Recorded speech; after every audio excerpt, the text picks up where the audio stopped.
저희들이 교육생들하고 많은 상담을 하고 많은 교육생들하고 소통을 하다 보면 역시나 다들 뭘 좋아하시느냐 하면 다가구를 좋아하시는 것 같아요. 다가구를. 다가구를 좋아하시는 이유는 매달 현금의 흐름을 좋아하시는 것 같아요.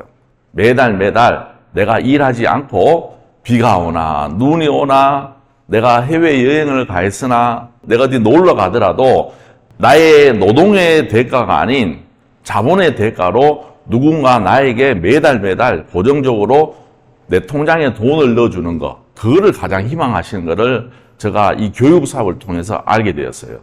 그래서 저희 교육생들도 많은 분들이 다가구를 하셨죠. 실질적으로 진짜 저 기준이에요. 이 정도 가격에 이 정도 월세면 괜찮다고 하는 거는 진짜 한 30, 40%는 저희들이 가져오는 것 같아요. 그만큼 저희하고 인연을 맺으신 분들이 월세 세팅에 대한 니즈가 굉장히 강하다는 것을 저희들이 많이 느끼고 있고, 그런 분들한테 저희들이 적극적으로 물건을 낙찰받을 수 있게끔 많이 도와드리고 있는 것 같아요.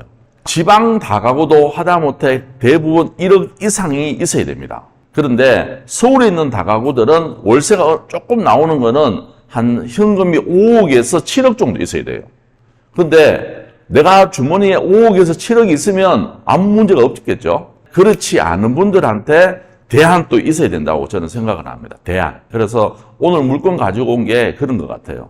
똑같은 물건을 가지고 누구는 월세를 90만 원 받을 수 있지만 우리는 여기서 약간의 테크닉으로 90만 원짜리 월세를 160 정도까지 받을 수 있는 살짝의 노하우, 사실 아무것도 안 해요. 그런 것을 제가 오늘 가르쳐 드리도록 하겠습니다. 같이 물건을 보면서 제가 설명을 해드리도록 하겠습니다. 자, 보시면 여기는 서울특별시, 서울입니다. 서울특별시 종로구 창신동. 종로구라 그러면 딱 서울의 중심이죠. 서울의 중심지에 있는 다세대 빌라입니다. 토지 면적이 1.5평이고 건물은 4.2평, 감정가가 2억 2,800이고 두 번 유찰되어서 지금 1억 4,500까지 유찰되어 있습니다. 그런데 지금 보시는 것처럼 이 물건은 뭐가 되었다?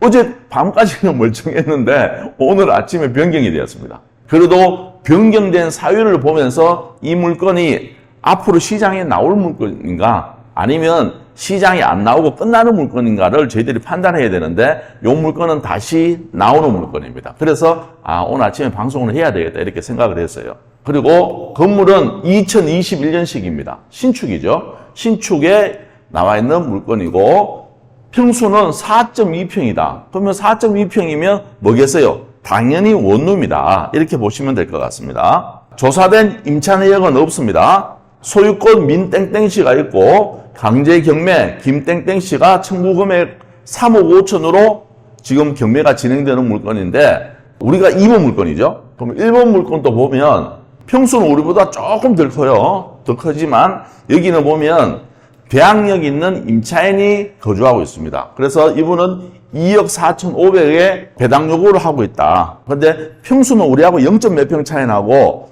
그렇기 때문에 그냥 우리도 만약에 전세를 놓으면 이 정도 가격에 전세를 놓을 수 있겠구나. 이 정도까지만 추리하면서 물건을 보시면 될 것 같아요. 위치 한번 보도록 하겠습니다. 여기가 어디입니까? 시내 한가운데입니다. 서울 종로 시내 한가운데고 여기가 동묘암역이고 1호선과 6호선의 더블 역세권이죠. 우리는 역 바로 앞에 있습니다. 역과의 거리를 한번 보도록 하겠습니다. 9번 출구에서 우리 물건까지는 도보로 몇 분? 0분 걸립니다. 0분. 그러면 그냥 1분 안쪽에 걸어갈 수 있겠구나. 한마디로 초역세권의 도시형 생활주택이다. 이렇게 생각하시면 됩니다. 그러면 여기 위치를 한번 설명해 드리도록 하겠습니다. 여기에서 우측편으로 가면 뭐가 있습니까? 신설동이 있습니다. 신설동.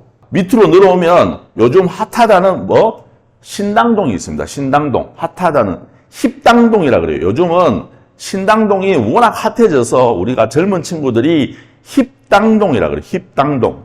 그만큼 여기가 핫한 지역으로 지금 바뀌고 있는 데가 어디다? 신당동이다. 그리고 좌측편으로 뭐가 있다? 동대문이 있습니다. 동대문. 동대문 그러면 지금은 과거의 명성에서는 많이 죽었지만 아직도 많은 외국인들 그리고 많은 일자리가 형성되어 있는 지역이 어디다? 동대문이다. 그리고 북쪽으로 가면 그냥 시내 쪽으로 빠지는 길입니다. 그러면 시내 한가운데 동묘역에서 우측편으로 가면 여러분들이 잘 아는 신설동, 좌측으로 가면 동대문, 남쪽으로 가면 힙당동이 있다. 그만큼 시내 한가운데니까 뭐가 많다? 임대 수요가 많다. 이렇게까지만 생각하면 1차원적인 생각입니다. 왜? 그냥 우리가 지금 약 1억 중반대에 도시형 생활주택을 낙찰받고 이거를 그냥 전세나 월세를 받으면 나쁘지는 않지만 이렇게만 생각하면 1차원적인 생각이고 여기에서 우리가 조금만 머리를 더 쓴다 그러면 2차원적인 생각으로 갈 수가 있어요. 이게 무슨 말이냐면 지금 우리께 시내 한가운데가 있기 때문에 임차 수요가 많을까요? 적을까요? 엄청 많죠. 그리고 여기는 외국인들이 많을까요? 적을까요? 엄청 많습니다. 그리고 여기에 지금 힙당동과 뭐 신설동, 동대문에 출장객들이 많을까요? 적을까요?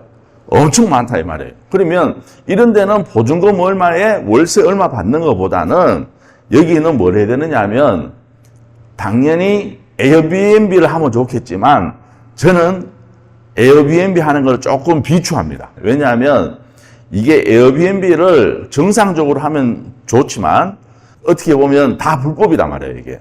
그래서 저는 여기다가 한다 그러면 33M2로 돌릴 것 같아요. 33M2로. 33M2로 돌린다 그러면 에어비앤비만큼의 수익도 받을 수도 있고 사실 여기는 시내이기 때문에 청소 대행 업체한테 맡기면 내가 지방에 있더라도 크게 신경 쓸 거 없이 관리를 할 수 있다는 엄청난 장점이 있어요. 그렇기 때문에 저는 여기 에어비앤비보다는 뭘 하면 좋다? 33M2로 돌리면 좋겠다. 33M2로 돌리면 도대체 내가 세를 얼마 받는지 어느 정도 수익이 나는지 우리가 모르잖아요. 그럴 때는 33M2 사이트 들어가면 다 나옵니다. 33M2 사이트 한번 보도록 하겠습니다. 여기가 이제 동묘, 우리 지금 나와 있는 우리 물건 앞에 있는 동묘입니다. 동묘 앞에 여기 보면 46만 원 외에 8개가 있죠. 그러면 이렇게 나옵니다. 그러면 지금 보시는 것처럼 이 방이 크게 보입니까? 작게 보입니까? 굉장히 작게 보이죠. 굉장히 이렇게 작게 보이는 것도 일주일에 42만 원 받습니다. 자, 그리고 여기도 보면 일주일에 42만 원. 다 지금 42만 원씩 받고 있습니다. 서울 1스테이가 401호, 방 2개짜리는 46만 원은 받고 있다 이 말이에요. 그러면 여러분 아시다시피 33M2 같은 경우에는 하루짜리 계약을 하는 게 아니고 불법도 아니고 기본 단위가 1주 단위예요. 1주 단위. 그러면 여기도 제가 확인해 보니까 여기는 빈방 공실 없이 계속 돌아갈 수 있는 지역이에요. 그래서 이런 물건을 내가 낙찰받고 지금 최저가가 1억 4천대니까 한 80% 대출 받는다 그러면 33M2 하는 방 세팅하는 가격 요 정도면 한 200에서 300이면 세팅을 할 수 있다 이 말이에요. 그리고 200에서 300 정도 방 세팅하고 낙찰가의 80%를 대출받고 취등록세 내더라도 아무리 많이 들어가도 내 돈 4천만 원은 안 들어갈 것 같아요. 그러면 서울의 초역세권에 투자금 4천만 원으로 한 달 월세를 160만 원 정도까지 받을 수 있어요. 그러면 이자를 공제하더라도 100만 원 이상의 월세 흐름을 만들 수 있다 이 말입니다. 서울에서 실질적으로 월세를 160만 원 정도 받는 상가를 내가 소유한다 그러면 매매 가격은 5억대는 줘야 돼요. 5억대. 그런데 지금 얘는 우리가 투자금 4천만 원으로 한 달에 월세 흐름을 160만 원까지는 세팅할 수 있다 이 말입니다. 이거는 사실 우리가 소액으로 현금 흐름으로 가져가기에는 너무 좋은 물건이고 또 두 번째 또 장점이 있습니다. 두 번째 장점은 자 여기 보시면 건물이 몇 평방미터입니까? 14.19 평방미터다. 이게 무슨 말이냐면 20평방미터 이하는 주택수에 포함이 된다 안 된다? 양도세에는 포함이 되지만 주택수에는 포함이 안 되기 때문에 내가 청약을 한다든지 이럴 때는 상관이 없어요. 그럼 이건 주택수에 포함을 안 시켜줘요. 그래서 내가 만약에 20살 이상 되는 자녀가 있다 그러면 내가 만약에 다주택자라 그러면 자녀를 세대 분리해서 자녀 앞으로 해서 월세 흐름을 가져가는 것도 괜찮고 이렇게 하면 자녀들은 생애 최초 집을 분양도 받을 수 있어요. 그렇기 때문에 20평방미터 이하 되는 거는 여러분들이 잘 눈여겨보신다 그러면 내 투자 환경에 맞출 수 있는 그런 장점을 갖고 있는 게 요 물건이다 이 말입니다. 그래서 이 투자를 하실 때는 항상 나의 기본적인 생각과 일반 보통 사람들의 기본적인 생각에서 한 발짝만 더 올라간다 그러면 사실 물건의 가치를 다르게 내가 만들어 갈 수 있는 장점이 있다 이 말이에요. 또 세 번째는 나는 현금 흐름이 싫어. 나는 현금 흐름이 싫고 나는 이런 걸 좀 불필요해서 소유하면서 언젠가 또 팔릴 수도 있겠죠. 왜? 완전 초역세권이니까 매도도 된다 이 말이에요. 그렇기 때문에 이런 거는 차라리 전세를 놓고 나는 투자금이 작기 때문에 투자금을 많이 불려서 뭔가 다른 걸로 하나를 더 해야 되겠다. 이런 목표를 갖고 계신 분들은 이런 거 해서 낮은 금액에서 낙찰받고 시장에 지금 나와 있는 매물도 2억 4천에 나와 있어요. 전세금도. 매물도 하나밖에 없습니다. 지금. 그러면 2억 4천에 전세를 세팅한다 그러면 최소한 몇 천만 원 내가 투자금을 더 만들 수 있잖아. 그러면 그 돈과 투자금을 더 만들 수 있는 풀피에서 만들어놨는 전세금과 내 기존에 있는 자금을 합쳐서 좀 수익이 큰 걸로 하나 갈아타는 것도 하나의 방법이 될 수 있다 이 말입니다. 자, 정리한다 그러면 이 물건의 장점은 세 가지가 있는 거죠. 세 가지가 있는데 첫째는 내가 현금 흐름을 갖고 싶다 그러면 현금 흐름을 갖게끔 33M2로 세팅을 하는 게 낫다. 월세 그냥 보증금 1000에 90에서 100만 원 받을 바에는 차라리 33M2로 해서 보증금 없이 그냥 한 달에 160만 원의 월세로 세팅을 하는 게 하나의 방법일 수도 있고 두 번째는 이게 20평방미터 이하이기 때문에 내가 청약을 노리시는 분들은 현금 흐름을 하나 만들어 놓고 청약을 가는 것도 하나의 방법일 수 있다. 이게 두 번째 장점이고 세 번째는 내가 자금이 조금 부족해. 내 자금이 3, 4천, 4, 5천 밖에 없는 분들은 이런 걸 하나 해가지고 풀피를 해서 최소한 5, 6천, 6, 7천만 원을 풀피할 수 있겠죠.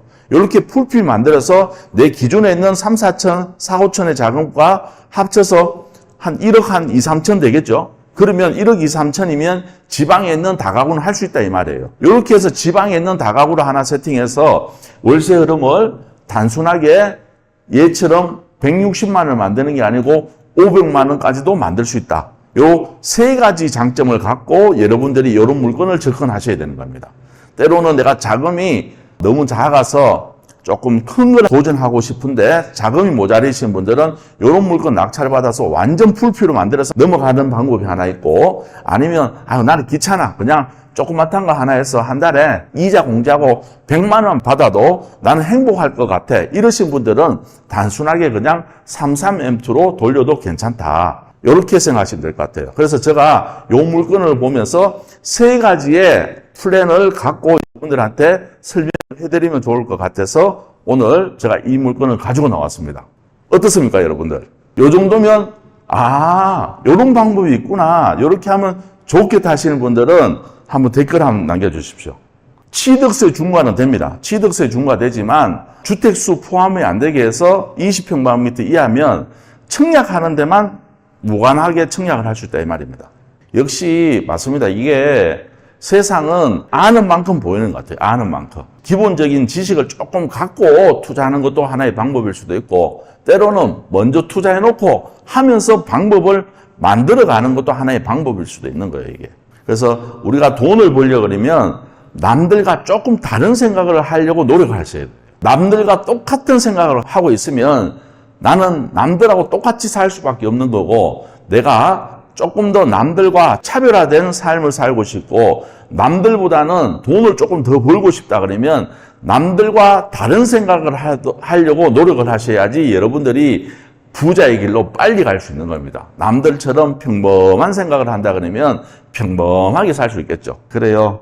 이게 여러분들한테 짧은 시간이나마 제가 이렇게 설명을 해드리고 우리가 함께 잘 됐으면 좋겠다는 마음으로 제가 하는 것 같아요. 그래서 여러분들이 사실 내가 이렇게 설명을 해드리더라도 조금 이게 알아야지만 이게 보이고 들리는 거지 그렇지 않고 그냥 이렇게 들으면 별로 감흥이 없을 수도 있어요. 그래서 투자를 해보신 분이나 때로는 투자를 하려고 어느 정도 마음의 준비를 갖추신 분들은 이런 물건 보면 저렇게 하는 방법도 있구나 이런 생각을 하실 수 있겠지만 그냥 처음 와서 이런 얘기를 들으면 별로 감흥이 없을 수도 있는 겁니다. 그만큼 아는 만큼 보이고 들리는 것 같아요. 여러분들도 이렇게 매일매일 오시면 제가 소액으로 할 수 있는 물건, 때로는 소액으로 어떻게 테크닉을 만들어서 똑같은 자금으로 조금 더 빠른 시간에 돈을 벌 수 있는지 이런 것을 제가 하나하나 연구하면서 여러분들한테 설명해 드리려고 하니까 많이 참여하셔가지고 우리 올해는 꼭 하다못해 한 2개 정도는 낙찰 받도록 우리 노력 한번 해보도록 합시다. 알았죠? 아침에 이렇게 귀한 시간 내주셔서 감사하고 토요일은 방송 안 하지만 더 낙찰 TV에서는 월요일부터 일요일까지 매일 저녁 5시에는 영상을 하나하나씩 계속 올리려고 합니다. 그러니까 여러분들이 그 영상을 통해서도 많은 지식을 습득했으면 좋을 것 같습니다. 오늘 날씨가 너무 좋습니다. 이런 날은 사실 집 앞에 가벼운 산책을 하시면서 심신을 단련하시면 좋을 것 같아요. 지금까지 더 낙찰 옵션의 김멘토였습니다. 감사합니다.